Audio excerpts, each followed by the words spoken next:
नमस्कार दोस्तों। आज मैं आपको सुनाऊंगा छोटी चिड़िया। एक बहुत ही सुंदर कहानी। एक घोंसले में एक प्यारी सी चिड़िया अपने 4 बच्चों के साथ रहती थी। वे सब साथ में हमेशा ही खुश रहते थे। मम्मी चिड़िया अपने बच्चों का बहुत ख्याल रखती थी।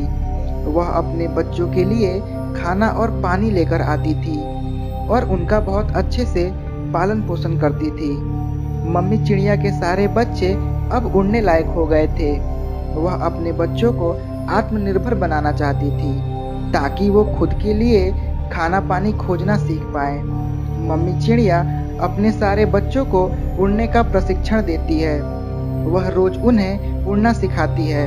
धीरे धीरे उनके तीनों बच्चे उड़ना सीख जाते हैं, एक को छोड़कर जिसके पंख कमजोर थे और वह चाह कर भी उड़ नहीं पा रही थी। वह चिड़िया अपने भाई बहनों में सबसे छोटी थी। छोटी चिड़िया बहुत कोशिश करती उड़ने की, पर वह हर बार असफल हो जाती और इसी के कारण छोटी चिड़िया के भाई बहन उसे बहुत चिढ़ाते और उसका मजाक उड़ाते। छोटी चिड़िया कुछ कर भी नहीं सकती थी। वह खाने के लिए दूसरों पर निर्भर थी। रोज मम्मी चिड़िया और उनके बाकी बच्चे खाने की तलाश में निकलते।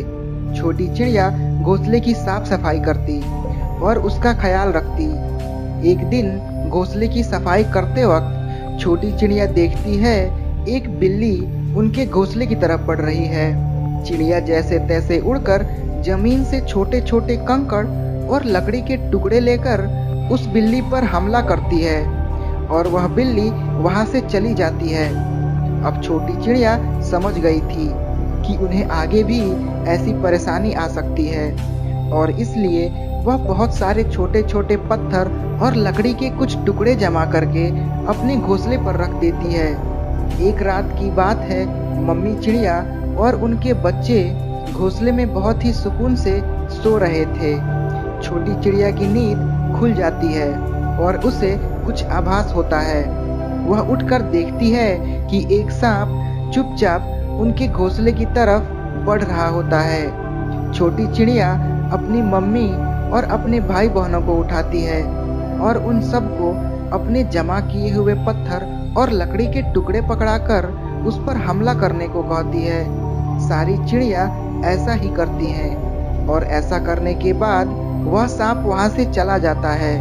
सब मिलकर छोटी चिड़िया को उनकी जान बचाने के लिए धन्यवाद कहते हैं और उसके बाद वह छोटी चिड़िया को परेशान करना छोड़ देते हैं। मम्मी चिड़िया और उनके सारे बच्चे खुशी खुशी रहने लगते हैं। धन्यवाद दोस्तों।